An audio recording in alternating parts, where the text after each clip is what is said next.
साथियों, आत्मनिर्भर भारत के लिए हमारे एजुकेशन सिस्टम का कितना बड़ा महत्व है, ये आप सभी भली भांति जानते हैं। बीते दिनों में आपने नेशनल एजुकेशन पॉलिसी के बारे में काफी कुछ पढ़ा होगा, काफी कुछ डिस्कस किया होगा। नेशनल एजुकेशन पॉलिसी हमारे 21वीं सदी के आप जैसे युवाओं के लिए ही है।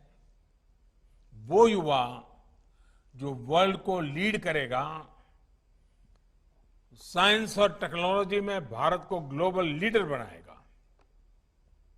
इतना ही नहीं, इस एजुकेशन पॉलिसी में तमाम ऐसी बातें हैं जो आप जैसे छात्रों की विश लिस्ट में सबसे ऊपर थी।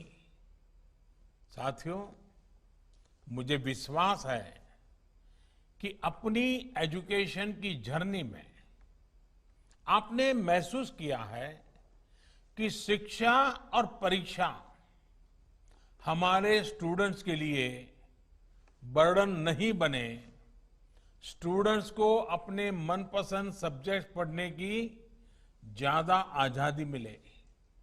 इसलिए राष्ट्रीय शिक्षा नीति को मल्टी डिसिप्लिनरी बनाया गया है। सब्जेक्ट की फ्लेक्सिबिलिटी दी गई है, मल्टीपल एंट्री एंड एग्जिट के अवसर दिए गए हैं और सबसे अहम, देश की नई एजुकेशन पॉलिसी एजुकेशन को टेक्नोलॉजी से जोड़ेगी, टेक्नोलॉजी को हमारे स्टूडेंट्स की थिंकिंग का इंटीग्रल पार्ट बनाएगी। यानी स्टूडेंट्स टेक्नोलॉजी के बारे में भी पढ़ेंगे और टेक्नोलॉजी के जरिए भी पढ़ेंगे।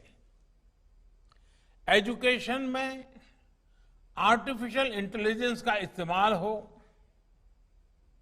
ऑनलाइन लर्निंग बढ़े। राष्ट्रीय शिक्षा नीति में इसके रास्ते खोल दिए गए हैं। टीचिंग और लर्निंग से लेकर एडमिनिस्ट्रेशन और असेसमेंट तक टेक्नोलॉजी की भूमिका बने, इसके लिए नेशनल एजुकेशन टेक्नोलॉजी फोरम भी बनाया जा रहा है। हम एक ऐसे इकोसिस्टम की तरफ बढ़ रहे हैं जहां हमारे युवा टेक्नोलॉजी से सीखेंगे भी और सिखाने के लिए नई टेक्नोलॉजी इनोवेट भी करेंगे।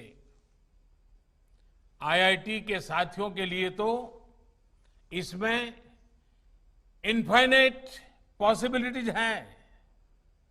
नए सॉफ्टवेयर, नई डिवाइसेस और गैजेट्स जो वे ऑफ एजुकेशन को रिवॉल्यूशनाइज करें, उनके बारे में आप ही को सोचना है।